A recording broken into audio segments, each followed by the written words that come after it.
My name is Grace Lee. I'm a senior in the hotel school, and recently I've been convicted to commit my life to long-term missions.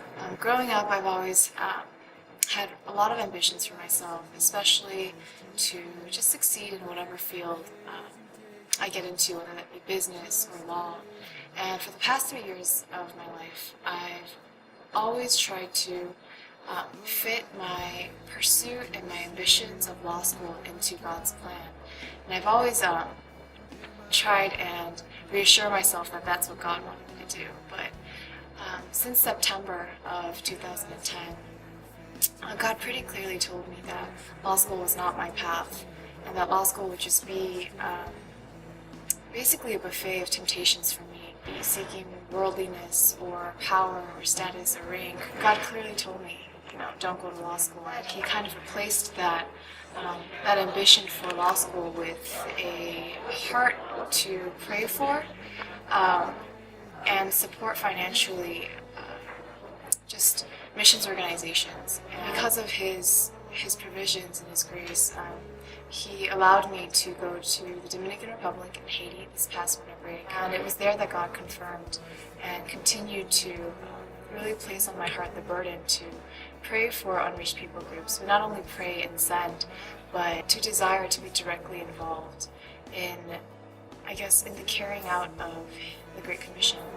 And since December, January, I think God has been confirming this is really what he wants me to do. For me, missions is not simply statistics.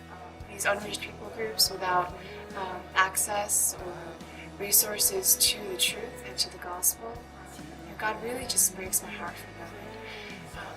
He puts a face and a name to these people in my heart. He showed me that it's not just about the numbers in the 1040 window, but it's really about the people themselves and really loving them and being able to share with them something as valuable as the truth. And it's kind of amazing that he can use somebody like me to do that.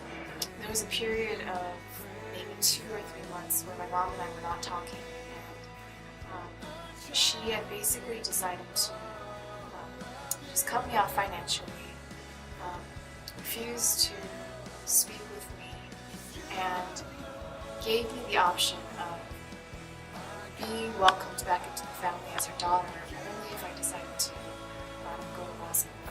For me, that was one of the most difficult things I've ever had to face in my life. The thought of losing my mom because of this little decision really just hurt me so much. And I had never felt abandoned like that. I think God very, very sweetly reminded me that there are certain things that you have to give up just to obey Him, to follow Christ. For me, that was at the time giving up my relationship with my mom in order to obey what God had clearly told me to do. After my conviction of wanting to commit my life to long-term missions and getting back from my trip this winter break, I felt very strongly that I should share this conviction with my mom. I still wanted to be very faithful to God in obeying my mother, honoring her and loving her. And in order to do that, I felt that it was really necessary for me to share with her my conviction for long-term missions. So I decided to fly home on the weekend.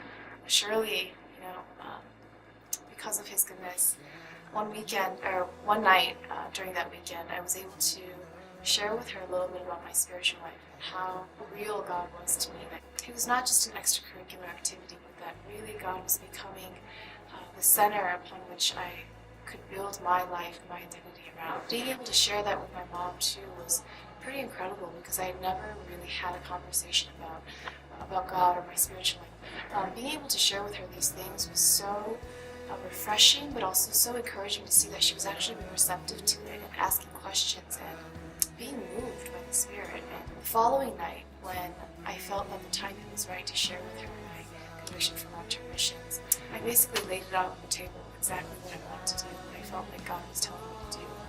After telling my mom all of these things, she simply responded just one sentence. She said that she had forwarded her decision to oppose me in my decision not to go to law school, and that she wouldn't oppose me now for my commitment to Baptist missions. She just wants me to get married and go. That was pretty incredible. It was definitely God in bringing my mom to this place where she could say something. In a matter of 24 to 48 hours, her heart had gone from being so hard and cold to accepting this and giving me her blessings. So, I'm really excited for the next few years to come. I've decided to spend another year here in America just to grow and to continue to cultivate this heart for missions. I'm really excited to see what God will do on this campus and to see the numbers of people He'll mobilize to go out there and bring this same old story of the gospel to new nations, new peoples.